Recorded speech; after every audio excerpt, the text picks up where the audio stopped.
మీరు చూస్తున్నది మహిమ శబ్దం తెలుగు క్రిస్టియన్ న్యూస్ ఛానల్. చూస్తున్న మీ అందరికీ యేసునామములో వందనములు. నేను మీ సూర్య.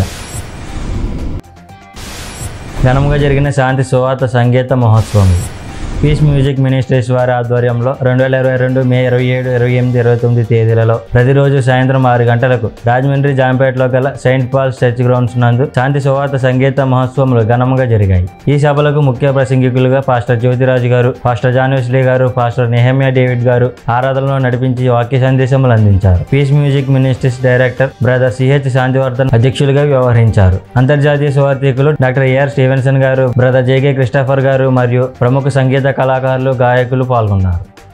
దేవుడే జరిగిస్తాడు, మనం ఏమి చేయకూడదని కాదు. నీ పాత్ర నీవు చేయాలి. దేవుడు పని చేయడానికి అవకాశం ఇవ్వాలి. You need to give space for God to work. వారు ఏం చేస్తున్నారు? దేవుడే జరిగించును ఏమన్నాడు? 16వ వచనం, రేపు వారి మీదకి పోవుడి అన్నాడు. మరలా దేవుడే జరిగిస్తాడు అంటున్నాడు, మీరు వారి మీదకి పోవుడి అంటున్నాడు. ఏంటిది? దేవుడు జరిగిస్తే నేను వెళ్ళేది ఎందుకు? దేవుడు యుద్ధం చేస్తే నేనేం చేయాలి? నేను ప్రార్థన చేయడం ఎందుకు? ఆయనే చేసుకుంటాడు. ఆయన కాదు కాదు కాదు మౌనముగా ఉండద్దు. ఆయన జరిగిస్తాడని కాదు, ఆయన జరిగించలేడని కాదు, ఆయనకి నీ సహాయము కావాలని కాదు. You need to take the responsibility. నీ బిడ్డల విషయమైన బాధ్యత నీవు తీసుకోవాలి. నీ భవిష్యత్తు విషయమైన బాధ్యత నీవు తీసుకోవాలి. నీ కుటుంబ విషయమైన బాధ్యత నీవు తీసుకోవాలి. నీవు మోకాళ్ళ మీదకి రావాలి. నువ్వు ఉపవాసం ఉండాలి. నువ్వు ప్రార్థన చేయాలి. నువ్వు ప్రార్థన చేస్తూ ఉండగా దురాత్మ సమూహములకు వణుకు కలుగుతూ ఉంది. నువ్వు ప్రార్థన చేయించు ఉండగా దేవుని ఆత్మని పక్షముగా పని చేస్తూ ఉన్నాడు. నువ్వు ప్రార్థన చేయించు ఉండగా దేవుడు తన యొక్క శక్తి నీ ద్వారా, నీ కొరకు, నీ పక్షముగా ఆయన విడుదల చేయవాడుగా ఉన్నాడు. హల్లెలూయా. మనం ఎవరో తెలుసా? దేవుని దృష్టిలో ఆశీర్వాదానికి వారసులుగా ఉండడానికి పిలువబడిన వాళ్ళు మీరు. దేవుడు బిలాముతో అదే మాట చెప్పారు. పేతురు పత్రిక రాసినప్పుడు అదే మాట చెప్తారు. మీరు ఆశీర్వాదానికి వారసులుగా ఉండేందుకు పిలువబడి. అందుకని మీలో కూడా చాలా మంది అనుకోవచ్చు, నేను సేవకు వస్తే ఎలాగండి, ఎవరు దారి చూపిస్తారు, ఎవరు నన్ను నడిపిస్తారు? మా పాస్టర్ గారు అందరూ కూడా వాళ్ళకంటే కొంచెం సేవ చేస్తుంటే కొంచెం ముఖాలు మార్చుకుని ఇదిగో మమ్మల్ని పైకి రానవట్లేదు అనుకుని బాధపడేవాళ్ళు కూడా చాలా మంది ఉన్నారు. అలా బాధపడక్కర్లా. నేను ఒక మాట చెప్తున్నాను, నీవు సేవ చెయ్యాలి అనే మాటను నీ సేవకుడు కాదు చెప్పింది, యేసయ్య నీకు చెప్పాడు. స్తోత్రం కలుగును గాక.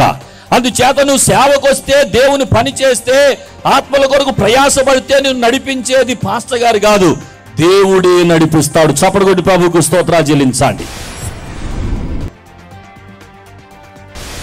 మానసిక మరియు వికలాంగులకు ఆర్థిక సహాయం. ఒకవైపు సువార్త పరిచర్య, మరొక వైపు సంఘ పరిచర్య చేస్తూ వేరొక వైపు సమాజ సేవలో భాగంగా ప్రతి నెల 2వ శనివారం కొండగుంటూరులో ఉన్న కుష్ఠరోగులకు భోజనం ఏర్పాట్లు చేస్తూనే మరో అడుగు ముందుకు వేసి ఇప్పుడు మానసిక మరియు వికలాంగులకు ఆర్థిక సహాయం చేస్తూ దేవునిని మహింపరుస్తూ ముందుకు వెళ్తున్న జీసస్ క్రైస్ట్ వర్షిప్ సెంటర్ వ్యవస్థాపకులు రెవరెండ్ తేడా రఘు గారు 2022 మే 28వ తేదీ శనివారం రాజమండ్రిలో ఉన్న మానసిక మరియు వికలాంగులు అయిన పూర్ణిమ, యోహాను, చిన్నీలకు ప్రార్థనాపూర్వకముగా రెవరెండ్ తేడా రఘు గారు, శ్రీమతి రూతమ్మ గారు ఆర్థిక సహాయం అందించారు.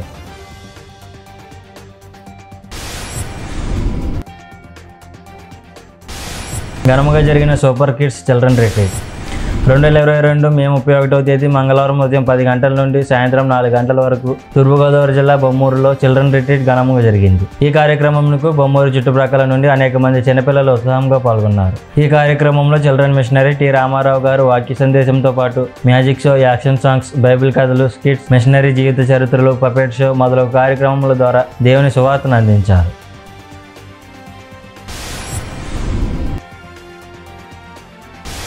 ప్రభువునందు నిద్రించిన శ్రీమతి రాజా అనసూయాదేవి గారు. ప్రముఖ దైవజనులు, కలవరి టెంపుల్ వ్యవస్థాపకులు డాక్టర్ పి సతీష్ కుమార్ గారి తల్లి గారు శ్రీమతి పి రాజా అనసూయాదేవి గారు 2022 మే 29వ తేదీ ఆదివారం ప్రభువునందు నిద్రించారు. ఆమెకు ఒక కుమార్తె, 3 కుమారులు ఉన్నారు. వీరిలో చిన్న కుమారుడు డాక్టర్ పి సతీష్ కుమార్ గారు. ఆమె మృతి పట్ల రాజకీయ నాయకులు, క్రైస్తవ నాయకులు, 2 తెలుగు రాష్ట్రాల నుండి ప్రముఖ దైవ సేవకులు, విశ్వాసులు, స్నేహితులు, బంధువులు మొదలగు వారు పాల్గొని తమ సంతాపములు తెలియజేశారు. డాక్టర్ పి సతీష్ కుమార్ గారు మాట్లాడుతూ, ఈ 50 సంవత్సరముల నా జీవితంలో ఎక్కువ సమయం గడిపిన వ్యక్తి, ఎక్కువగా నా గూర్చి తెలిసిన వ్యక్తి, ఎక్కువగా ప్రార్థన చేసిన వ్యక్తి, నిస్వార్థంగా ప్రేమించిన వ్యక్తి ఈ లోకంలో ఎవరైనా ఉన్నారంటే ఆ వ్యక్తి అమ్మ మాత్రమే అన్నారు. 2022 మే 30వ తేదీ హైదరాబాద్ కల్వరి టెంపుల్ నందు సమాధి కార్యక్రమం జరిగింది. మనం పుట్టినప్పటి నుంచి ఈరోజు వరకు మనతో ఎక్కువ సమయం గడిపింది ఎవరైనా ఉందంటే అది కేవలం ఒక అమ్మ మాత్రమే, మరొక వ్యక్తికి ఛాన్స్ లేదు. సో ఈ 50 సంవత్సరాల నా జీవితంలో ఎక్కువ సమయం గడిపిన వ్యక్తి, ఎక్కువగా నా గురించి తెలిసిన వ్యక్తి, ఎక్కువగా నా గురించి ప్రార్థన చేసిన వ్యక్తి, నిస్వార్థంగా ప్రేమించిన వ్యక్తి ఈ లోకంలో ఎవరైనా ఉన్నారంటే అది కేవలం ఒక అమ్మ మాత్రమే. చర్చిలో తొక్కిసలాట, 31 మంది మృతి. నైజీరియాలోని చర్చిలో జరిగిన తొక్కిసలాటలో 31 మంది మరణించారు, మరో 7 గాయపడ్డారు. స్థానిక పోలీసులు తెలిపిన వివరాల ప్రకారం దక్షిణ నైజీరియాలోని పోర్ట్ హార్కోర్ట్ సిటీలో ఉన్న కింగ్స్ అసెంబ్లీ చర్చిలో 2022 మే 28వ తేదీ శనివారం ఉదయం ఆహారంతో పాటు బహుమతులు పంపిణీ చేశారు. దీనికి చాలా ముందుగానే ప్రచారం చేశారు. దీంతో ఆహారం, బహుమతులు తీసుకునేందుకు అంచనాలకు మించి 100 మంది తరలి వచ్చారు. జనం పెరిగిపోవడంతో తోపులాట జరిగింది. చాలా మంది గేట్లు పగలగొట్టుకుని లోపలికి చొచ్చుకొచ్చారు. దీంతో ఒకసారిగా తొక్కిసలాట జరిగింది. ఈ ఘటనలో దాదాపు 31 మంది మరణించారు, మరో 7 గాయాలయ్యాయి. సమాచారం అందుకున్న పోలీసులు చర్చికి చేరుకుని పరిస్థితిని అదుపులోకి తెచ్చారు. అనంతరం మృతదేహాలను స్వాధీనం చేసుకున్నారు. క్షతగాతులను ఆసుపత్రికి తరలించారు. ఈ ఘటనపై ప్రస్తుతం పూర్తి దర్యాప్తు జరుగుతుందని పోలీసులు తెలిపారు.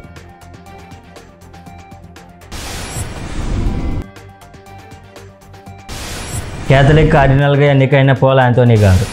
క్యాథలిక్లో చారిత్రక పరిణామం చోటు చేసుకుంది. పోప్ తర్వాత రెండో అత్యున్నత హోదాగా భావించే కార్డినల్ హోదా ఒక తెలుగు వ్యక్తికి లభించింది. Hyderabad archbishop Paul Anthony భారత్లో కార్డినల్గా నియమితులయ్యారు. పోప్ ఫ్రాన్సిస్ వాటికన్ సిటీలో ఆదివారం 21 మందిని కొత్త కార్డినల్స్గా ప్రకటించారు. వీరిలో భారత్ నుంచి ఆంటోనీతో పాటు గోవా నుంచి archbishop Filipe Neri Antonio Sebastiao do Rosario Ferrao ఉన్నారు. క్యాథలిక్ చర్చ్ చరిత్రలో ఈ హోదా పొందిన తొలి తెలుగు వ్యక్తి పోల్ ఆంటోనీ గారు. కార్డినల్ హోదాలో పోప్ ఎన్నికల్లో పాల్గొనే అవకాశం ఈయనకు ఉంటుంది. పోప్ ఫ్రాన్సిస్ ఆగస్టు 27న కొత్త కార్డినల్స్ కోసం కాన్సిస్టరీని నిర్వహిస్తారని నివేదిక పేర్కొంది. కొత్త అపోస్టలిక్ కాన్స్టిట్యూషన్, ప్రెడికేట్ ఎవెంజలిజం గురించి ప్రతిబింబించేలా అన్ని కార్డినల్స్తో ఆగస్టు 29, 30 తేదీలలో సమావేశం అవుతానని ఆయన కూడా చెప్పారు. కొత్తగా పేరు పెట్టబడిన కార్డినల్స్లో 8 మంది ఐరోపా నుండి, 6 ఆసియా నుండి, 2 ఆఫ్రికా నుండి, 1 ఉత్తర అమెరికా నుండి మరియు 4 మధ్య మరియు లాటిన్ అమెరికా నుండి ఉన్నారు. కాలేజ్ ఆఫ్ కార్డినల్స్ ప్రస్తుతం 208 మంది కార్డినల్స్ ను కలిగి ఉంది. వీరిలో 117 మంది ఓటర్లు, 91 మంది నాన్ ఎలక్టర్లు.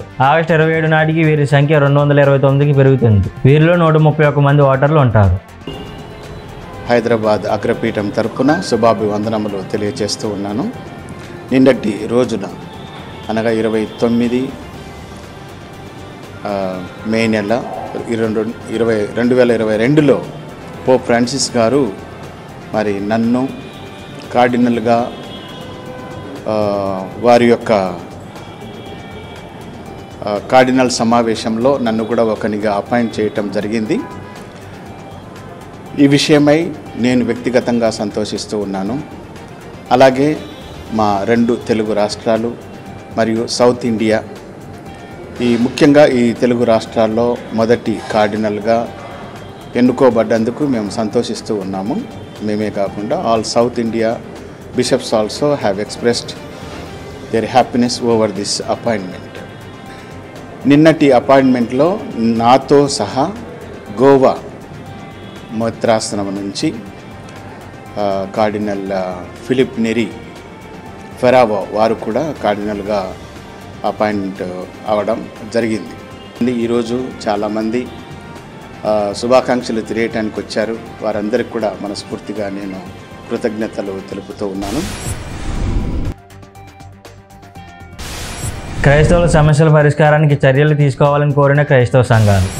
తెలంగాణ రాష్ట్రంలో క్రైస్తవులు ఎదుర్కొంటున్న సమస్యలను పరిష్కరించేందుకు చర్యలు తీసుకోవాలని, ప్రభుత్వం ఇచ్చిన హామీలను నెరవేర్చాలని 2022 మే 27వ తేదీ శుక్రవారం రాష్ట్రంలోని పలు క్రైస్తవ సంఘాలు మంత్రి కొప్పుల ఈశ్వర్ను కోరాయి. బంజారాహిల్స్లోని మంత్రుల నివాసాల్లో మంత్రి కొప్పుల ఈశ్వర్ను శుక్రవారం కలిసిన Telangana state Christian financial, Indian Christian council, greater Hyderabad pastors and bishops, Christian leaders association, Christian advocates and co employees, all India Christian journalist forum, all India Dalit Christian సంఘాల సభ్యులు వినతి పత్రాలు సమర్పించారు. రాష్ట్రంలో క్రైస్తవుల కోసం శ్మశాన వాటికల స్థలాన్ని కేటాయించాలని, క్రిస్టియన్ ఫైనాన్స్ కార్పొరేషన్ చైర్మన్, డైరెక్టర్ల నియామకం చేపట్టాలని వారు కోరారు. కోకాపేటలోని క్రైస్తవ భవన నిర్మాణాన్ని చేపట్టాలని, దళిత క్రైస్తవులకు ఎస్సీ హోదా కల్పించేలా అసెంబ్లీలో తీర్మానం చేయాలని కోరారు. పేద పాస్టర్లకు 10,000 రూపాయల చొప్పున గౌరవవేతనం ఇవ్వాలన్నారు. క్రైస్తవుల సమస్యలన్నింటినీ పరిష్కరించేలా చూస్తామని మంత్రి కొప్పుల ఈశ్వర్ హామీ ఇచ్చారు. మంత్రిని కలిసిన వారిలో వివిధ క్రైస్తవ సంఘాల నాయకులు బిషప్ ఎం భాస్కర్, సుధీర్ చాట్ల, bishop Chhaava Joseph, reverend K ఇర్మియా, రెవరెండ్ ఏ శాంసన్, కోటి, టిఆర్ఎస్ క్రిస్టియన్ సెల్ రాష్ట్ర నాయకులు, రాయిడన్ రోజ్ తదితర దైవజనులు పాల్గొన్నారు.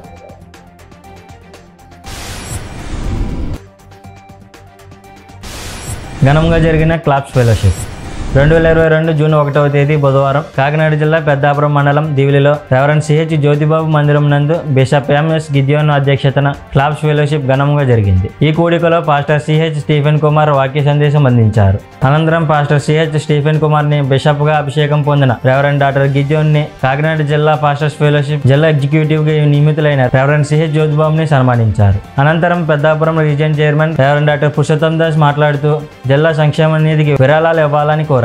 తదుపరి క్లాప్స్ నియమ నిబంధనలను తెలియజేశారు. అనంతరం జిల్లా joint secretary bishop doctor CBI Sukumar మాట్లాడుతూ సేవకులు చాలా జాగ్రత్తగా ఉండాలని, ఇతరులను విమర్శలు చేయకుండా మన సేవ చేసుకుంటూ నమ్మకంగా ఉండాలని సూచించారు. గౌరవ వేతనం కోసం ఆఖరు తేదీ జూన్ 10ని అందరూ అప్లికేషన్లు పెట్టుకోవాలని, దీని విషయంలో సందేహాలు కానీ సలహాలు కానీ అవసరమైతే రెవరెండ్ డాక్టర్ పురుషోత్తం దాస్ని సంప్రదించాలని అధ్యక్షులు డాక్టర్ గిద్యోన్ తెలిపారు. Vice president reverend doctor DPDK George మేషన్ ప్రార్థన ఆశీర్వాదంతో ఈ కూడిక ముగిసింది.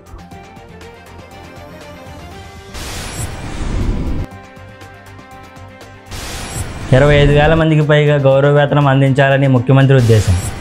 2022 జూన్ 1వ తేదీ బుధవారం రాష్ట్ర క్రిస్టియన్ మైనారిటీ ఫైనాన్స్ కార్పొరేషన్ ఆధ్వర్యంలో తాడేపల్లి టీజే ప్లాజా నందు పాస్టర్స్ గౌరవవేతనం కొరకు ప్రత్యేక సమావేశం జరిగింది. ఈ సమావేశంలో ఎండి శ్రీ జాల ఎలీషా, డైరెక్టర్ శ్రీమతి జేబ్రోల్ మనోరంజని మాట్లాడుతూ ఇప్పటివరకు గౌరవవేతనం కొరకు దరఖాస్తు చేసుకున్న వారి సంఖ్య 5,000 మాత్రమే అని, అవి 20,000 దాటితే అప్పుడు ముఖ్యమంత్రి వైఎస్ జగన్మోహన్ రెడ్డి బటన్ నొక్కి చర్చిల ఖాతాల్లో డబ్బులు జమ చేయాలని భావిస్తున్నట్లుగా వారు వివరించారు. డైరెక్టర్ మాట్లాడుతూ జిల్లా సంక్షేమ శాఖ అధికారులతో, ఎంపీడీఓ, మున్సిపల్ కమిషనర్లతో, రిజిస్ట్రేషన్ శాఖ అధికారులతో, జీడీసీసీ, ఏపీసీఓబీ బ్యాంక్ అధికారులతో మాట్లాడామని తెలిపారు. రాష్ట్ర వ్యాప్తంగా అవగాహన సదస్సులు నిర్వహిస్తున్నామని తెలిపారు. జీడీసీసీ బ్యాంక్ అధికారి ప్రసాద్ మాట్లాడుతూ మా బ్రాంచ్లన్నింటికీ సర్క్యులర్ పంపుతున్నామని, 1000 రూపాయలకే కరెంట్ అకౌంట్ ఓపెన్ చేస్తామని అన్నారు. ఏపీసీఓబీ బ్యాంక్ అధికారి ఉదయ్ మాట్లాడుతూ తాము రాష్ట్ర వ్యాప్తంగా అన్ని బ్రాంచ్ల్లో చర్చ్ అకౌంట్ ఓపెన్ చేయడానికి గైడ్ లైన్స్ పంపామని, మా బ్యాంకులో 2,000 రూపాయలకే కరెంట్ అకౌంట్ ఓపెన్ చేస్తున్నామని తెలిపారు.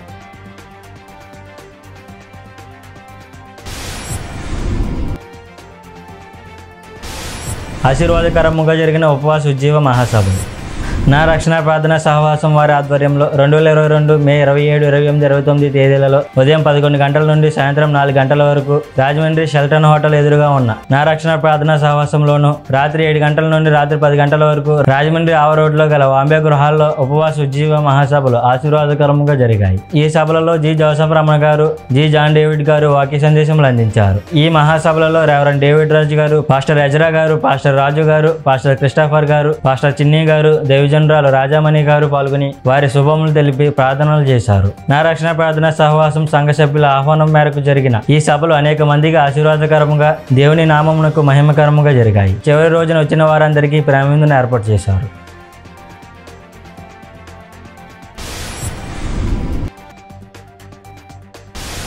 ఘనముగా జరిగిన రెవరెండ్ గిద్యోన్ కాళేపల్లి గారి మొదటి జ్ఞాపకార్థ స్తుతి కూడిక.